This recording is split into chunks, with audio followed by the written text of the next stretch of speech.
Hey guys, have you had that situation where you've gone online, you want to buy an antenna, you get to the site and they're out of stock or some other issue? Well, what if I showed you guys a way to make your own stuff and not have to worry about that? That's here right now on Ham Radio for Non-Techies.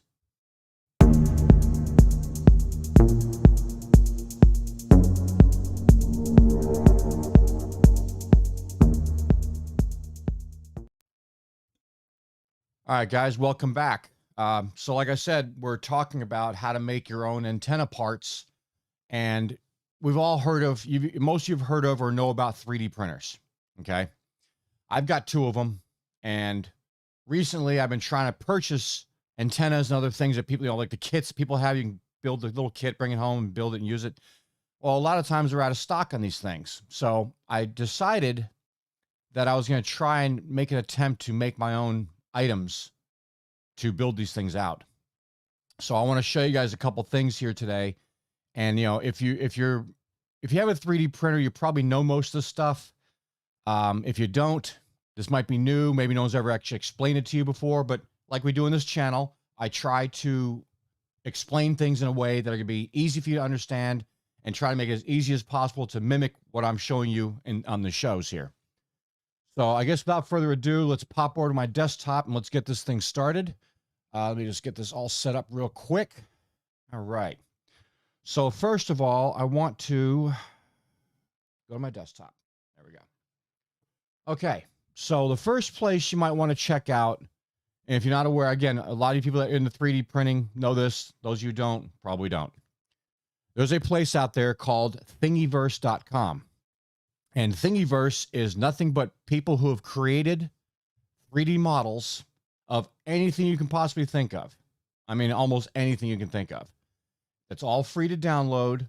You have an option to tip the designer if you want to give them a tip for something you found that you really like and blah, blah, blah. But everything you see on this website, you can download for free, drag it into your slicing software, which you use to change a 3D file from an STL to a G code file, which allows the printer to read and actually make your print.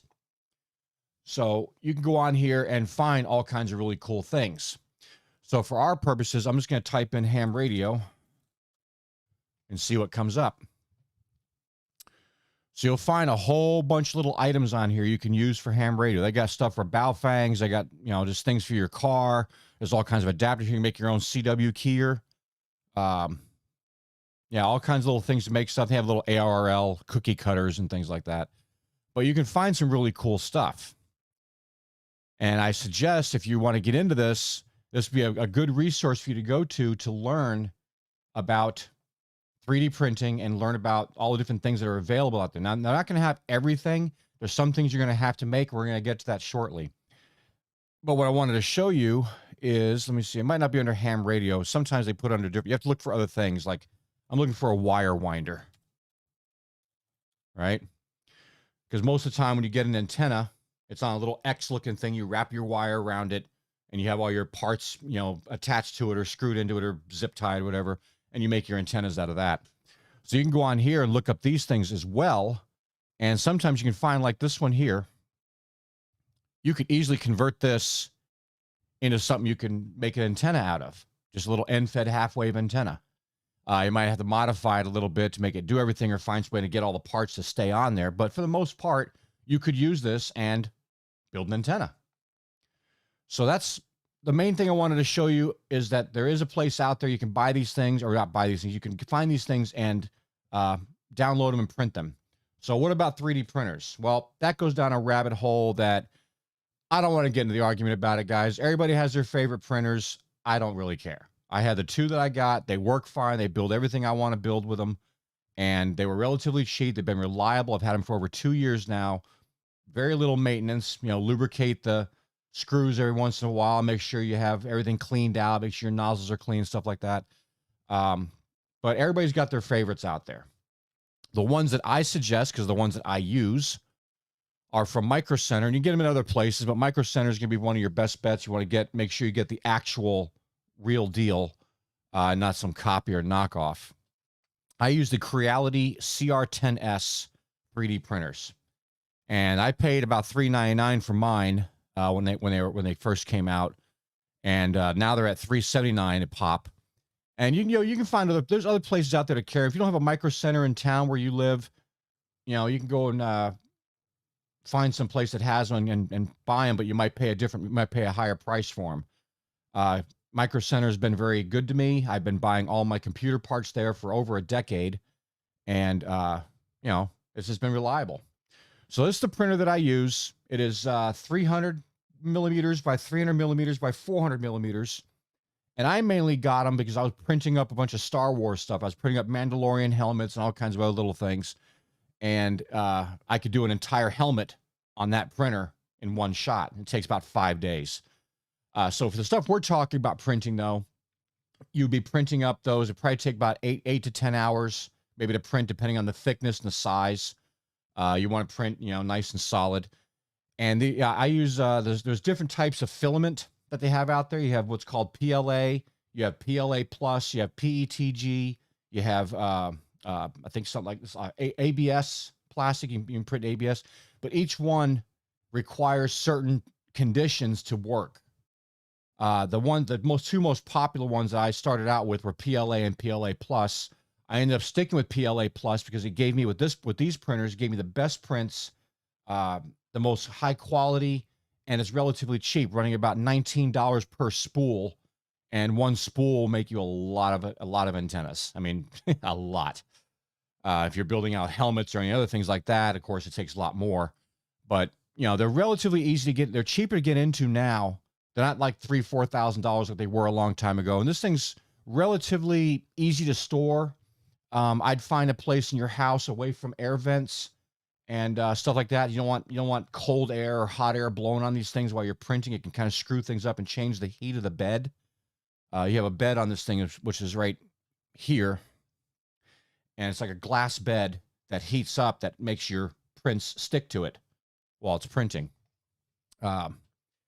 So you want to have a good place to put it, someplace where it's out of the way. If you got animals, keep them away from. You don't want animals jumping on top of the thing while it's moving and doing its printing thing. I can screw things up, and I've had that happen once or twice, and it's been a real pain, especially when printing on something for like 2 or 3 days. You're almost at the end of it, and your cat jumps up there, your dog, messes with it, and something gets screwed up. So consider these things. Like I said, there's tons of printers out there. If you're going to be only doing really small stuff, there are cheaper options and smaller printers. But I think this is the best bang for the buck. And like I say, you never know what you're going to need. And these things print very, very well. So those are the two options. Get your own printer. Get some filament. I do recommend the PLA Plus. It comes in multiple colors. I've got mine in silver, gold, copper. I got black, red, blue, orange. They have clear. They have wood. You can actually print stuff in wood. So there's a lot of options for you out there with the different types of filaments to print out stuff you want to print. So with one of these and Thingiverse, you can pretty much print up all kinds of stuff and just have things ready to go. However, if you wanted to now say, okay, I can't find anything on Thingiverse, and there's other sites out there. Thingiverse is the one I pulled up. It's one I think about the top of my head. There are other 3D sites out there where they have all kinds of stuff where you can download, and sometimes people will charge for them. I'm not sure about the ham radio stuff. Maybe people charge like $5 or $10 for a print, and you just download the file and print it on your own. But you can get a lot of really cool stuff on all these different sites. But Thingiverse is the one that I go to, and they got pretty much everything I've ever needed. So say you're beyond that, you can't find anything on Thingiverse that's going to work for you. What do? Well, option 3 is going to be making your own stuff. And this is where it gets a little sketchy, a little scary. So today's show is going to be kind of showing you, and the majority of this is going to be showing you how to build a simple antenna winder rack thingy and build it in Tinkercad and then be able to print it out and do your thing. So if you go to Tinkercad.com, you can sign up for a free account, use your Gmail address, whatever, to do that. That way, when you build stuff, it'll store everything on their cloud. And if you can go back and make changes or anything like that, you can go back and change whatever you need to change on it.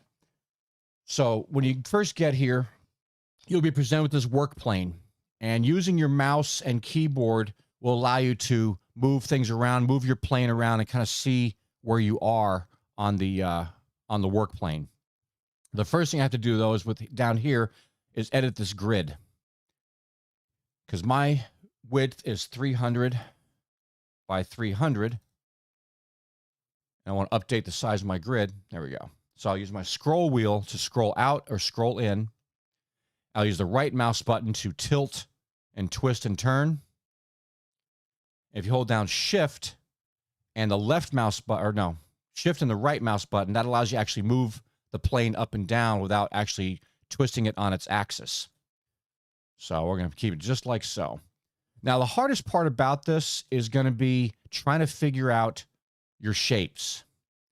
Now, when you look at one of those wire winder things, it has a certain shape to it. And you want to make sure that you're thinking in abstract, or not abstract. You got to think a little differently when you're building stuff. There's not a block on the right side over here that's going to allow you to make a curved piece in one shot. You got to take a couple different items, make something that kind of looks like that, and then remove the material you don't want.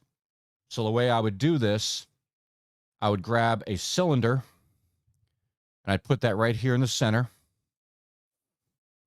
And then I'd grab the right side of this little block right here. And I start stretching this out. So there we go. And I want to make sure that it's nice and smooth. And we'll go down here. And I now want to make it from 20 millimeters thick down to about 4. So 4 millimeters thick should be good. Now, using one of my references from one of my other projects, I know that I want the width of this thing to be about 7 inches from here down to here. Well, I don't know what 7 inches turns into in millimeters.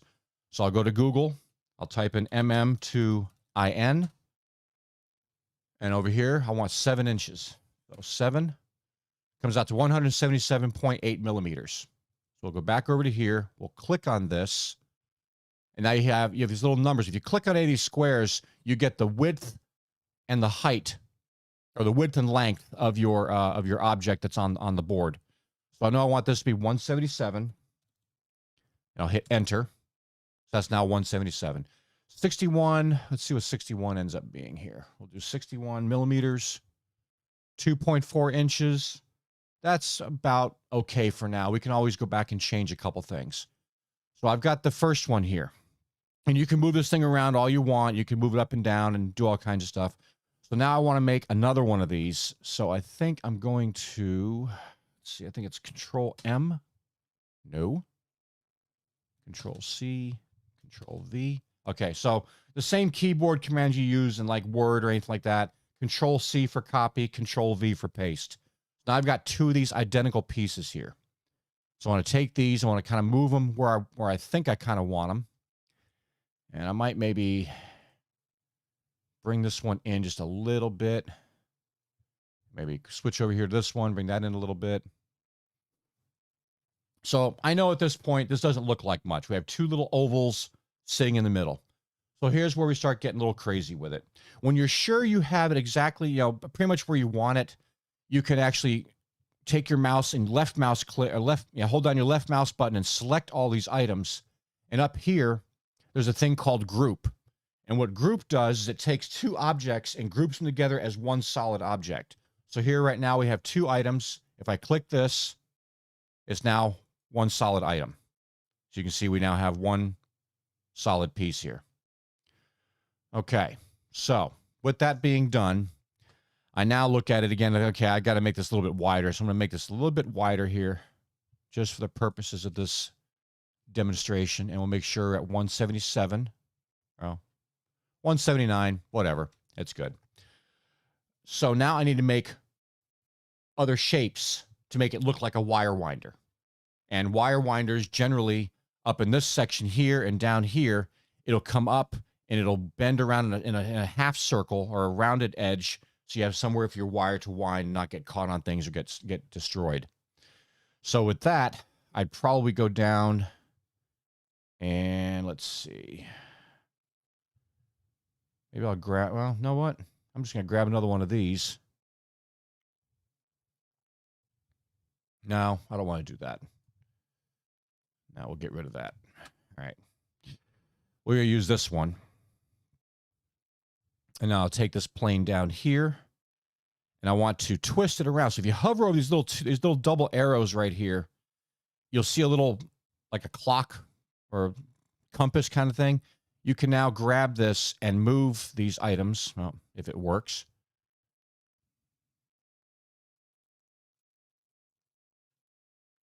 There we go. Well, nope. And this is now the things that irritate me about 3D printing.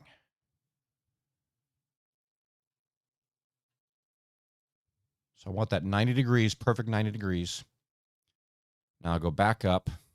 I'll grab this and we'll now turn it around theoretically, like so. Bring it to 180 degrees. And now I'm just going to drag, I'm going to find some little spot. There isn't something else there. It's going to change the shape of it and just drag it over to my spot here. So from here, I'm going to move the palette up a little bit, bring it down. So I want to look straight down on this, and I'll zoom in. I want to grab this and drag it up. Maybe drag a little bit wider on both sides. And you can play, you just got to play with this stuff, man. It's not going to be perfect. You can make it perfect for the purposes of not boring the crap out of you guys. I'm not trying to do that here. So I've got a pretty decent piece here I think I like. So I'm going to go ahead and Control C and Control V this as well and make a copy. I'm going to grab my copy, bring it up here. And this time we're going to twist that all the way around this way. And make sure we're somewhat in the same direction as the other one. And I want to make sure that it's going below. I want to make sure that's going below the work platform. The reason for this is we're going to make these into holes. So the way you do that, right now these are considered solid objects. So I can select this item. I can go over here and you have options for your shape. So this is right now is a solid object. You can make it into a hole by clicking on hole. We'll do the same thing for the one down here. We'll make that a hole. So now I have two of these that are holes. And I'm making sure they're going through the entire piece, all the way through the workpiece. And now's the time you can go through and you can, make any adjustments you want to make with these things. You want to make them a little bit bigger, make it a little bit wider, whatever you want to do to kind of customize it for your project.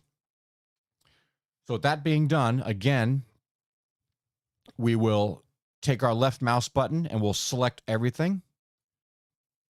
And now I'll hit group. And we just made a simple wire winder. You can go back through and add in more items to this. Now, we know if you look at a lot of the wire winders and stuff that are, or a lot of the antennas that people are making out there, they'll have places where they want to put in connectors, BNC connectors, SO239s, whatever. You might want to add a toroid in there if you're going to be winding a toroid and making like a 9-to-1 or 49-to-1 transformer out of those. So it's good to have those parts on hand and have a set of calipers. So the way I do this, I got a little cheap set of digital calipers that I bought. And I will set this to millimeters. And say I want to put a BNC connector into this piece. Well, I will grab my calipers here and figure out what the width of those threads are. It comes out to 8.86 millimeters. Whoops, wait a minute. Wrong side. 9.57 millimeters. You gotta remember on BNC connectors, there's a flat side right there. That's what I was measuring off of. So I just did on the two round sides so make sure it fits. So 9.57, and I'll write that down because I'll probably forget in the middle of this while also they're talking. 9.57 millimeters. So with this thing being 4 millimeters thick, this BNC connector will get eaten up pretty quick by the thickness of that. So we got to make a recess so that this will fit in there and be able to pop in. So we're going back doing our whole thing again. Now we just got to find placement. So maybe for this one, I want to place a hole. I'll grab a cylinder and I'll put it maybe right there in the center, kind of, maybe. You know, there's a way to do that too. You can grab your mouse and hold down the left click and hold everything like that. And you can go up here to align and click on this little button here. And that will align everything on that plane. You can also set it up. If I want this thing dead center of this piece, I can go up here and click this piece or click this button, this little dot here, and it would center it right there. But I think right now that's good. So we'll go ahead and unselect that. And I want to see how far that goes.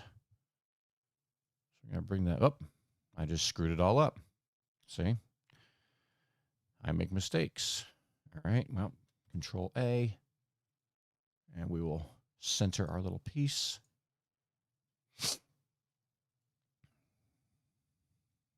Okay. So I don't want this going all the way through because otherwise we're going to have a huge hole in here, right? So let's bring this up. And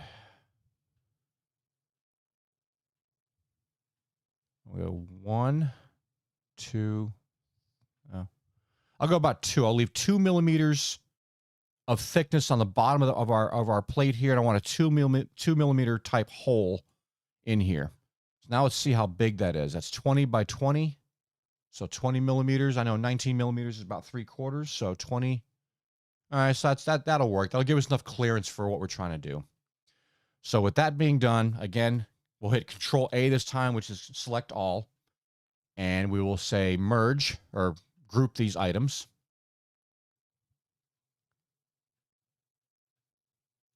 And why didn't it not work? All right, we'll go back. That's going to be a hole. We're going to Control A, and we're going to hit group.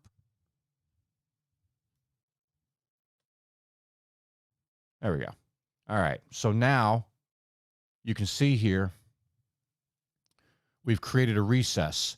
And I probably should have gone back and taken out the ridges and made little tiny ridges on here. Whenever you do like whenever you drag something in, you have an option for sides. And if you want it to be completely, perfectly smooth and round, you want to drag that all the way up to the top, and that'll make it nice and round for you. So let me get rid of this. Let me do an undo. And I'm going to go back to this item here. I'm going to go ahead and just make those sides completely round. There we go. Now we'll hit Control A, and we will group. And there's our nice, perfectly round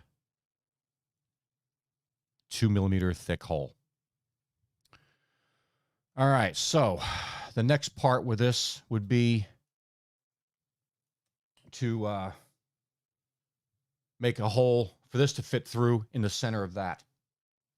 So we know it's going to be 9.57 millimeters. I want that hole to go all the way through. So I will drop one of these back down on here. That's a hole. Make sure all the sides are perfect.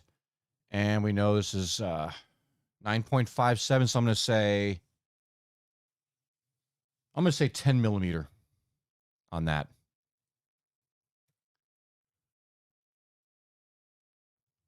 That shouldn't be too big of a deal. It'll allow for a little bit of play between the threads and the actual hole so everything fits in just right. So now with this one, we want to just kind of basically using our arrow keys on our keyboard. I want to try and center this as best I can. Really hard to see here. And maybe I'll just move it over just a little bit. You know what? I think that's good enough. So let's zoom out. Let's bring our plane down where I can see the darn thing. And let's grab our top arrow and actually plunge it all the way through. So you see it's going through the bottom of the plane here and making a perfect little hole there.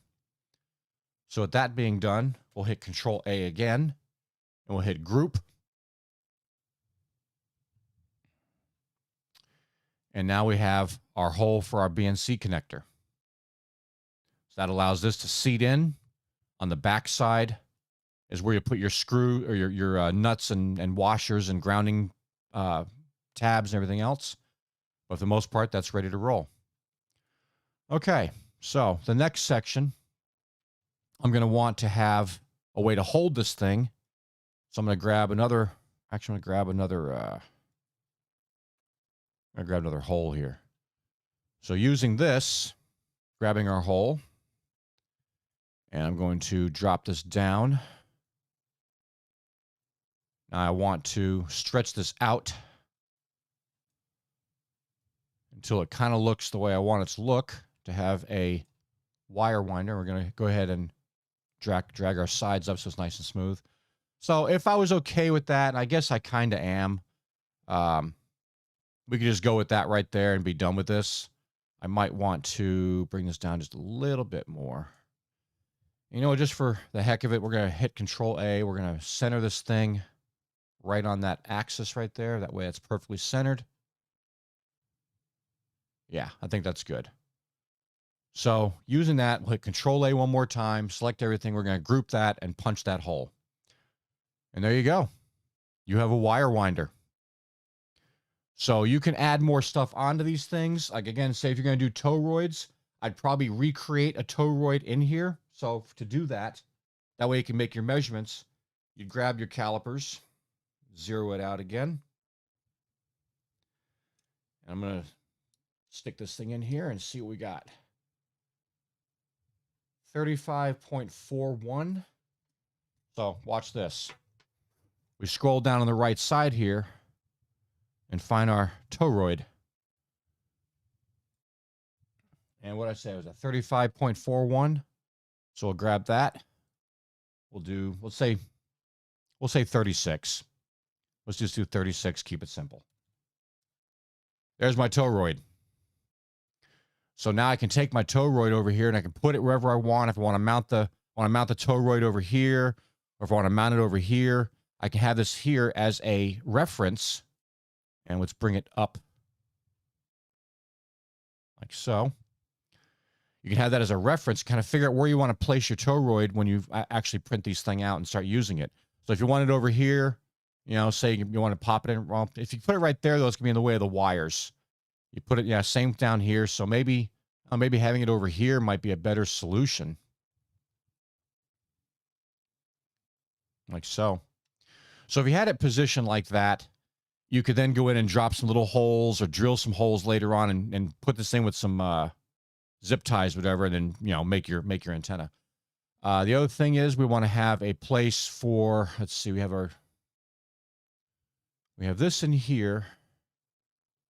So we're going to want to get a place to attach our antenna wire. So I've got my trusty 1024 all thread. Get this back down to 0 again. And let's measure that.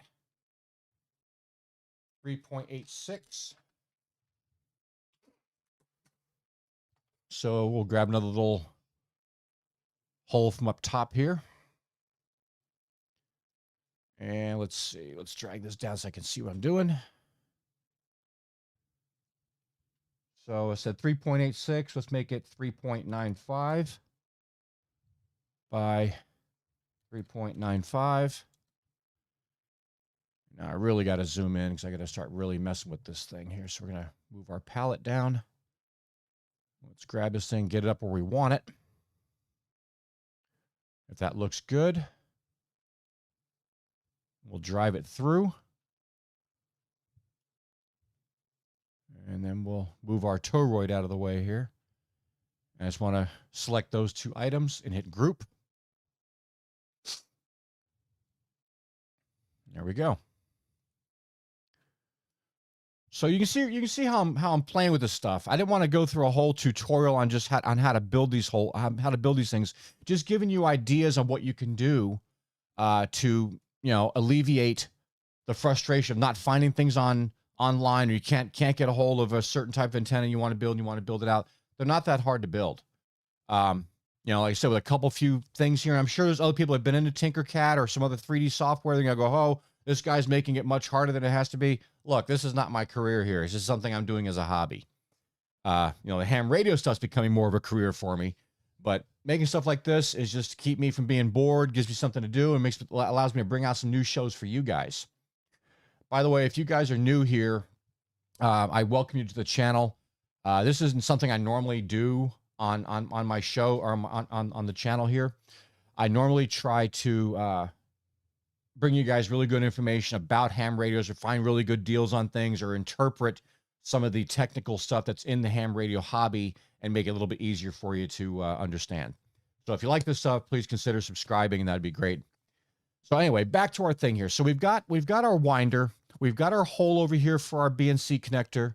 We made our little fake toroid to stick up here, and or wherever you want it, you know, find a place to put it. You can, I mean, you could technically put it, I guess, right over here, whatever. Just maybe figure some way to wrap around, like the Pac-10 has those little shrink wrap they put around theirs to keep it all protected, and you run your wires over that.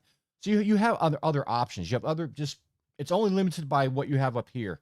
If you can think in 3D and kind of come up with ideas and manipulate the shapes, you should have no real problem making these things. And just for reference, the toroid I'm using here is a 140-43. I got them on eBay. Smoking Ape actually had the link for these. And if I can find that link, I'll throw it up on the links down below. These are great. The guy who sends them out gets them here in about 2 or 3 days, really fast and super cheap. So worth getting your hands on. As far as these go, the BNC connectors, I have a local electronics shop that carries these, and this was the last one they had. So I grabbed it real quick and got that out, and that's what I'm using for this upcoming build here. But you can go online and find these. Make sure you get the ones that have the little grounding tabs with the nut and the washer attached with them. That way it's a lot easier for you to stick them in these things and make them work. And I'll just kind of show you here. I just did. I'm going to unscrew this real quick. That's really all there is to this, guys. You can play with this and manipulate it the way you want. Tinkercad.com. All the links for everything will be down below. But I want to go back to my main cam so you guys have a larger view of what I'm going to show you here and get this rolling. So if you have any questions about this, hit me up. I'm not really looking to do tutorials on this. I sat down and learned this stuff on my own. It was very frustrating at first because I didn't know what I was doing. I don't think in 3D. So this was really a pain for me to figure out. But once I did and started making stuff, I mean, I've been making boxes. Let me see if I get this. I'm just going to give this a name here. That's the other thing. Name your stuff. We'll call this HR4NT, ham radio for non-techies, antenna build. All right. So if I go back out to Tinkercad, you can see where I've made all kinds of stuff. And one of the things I built was this little box.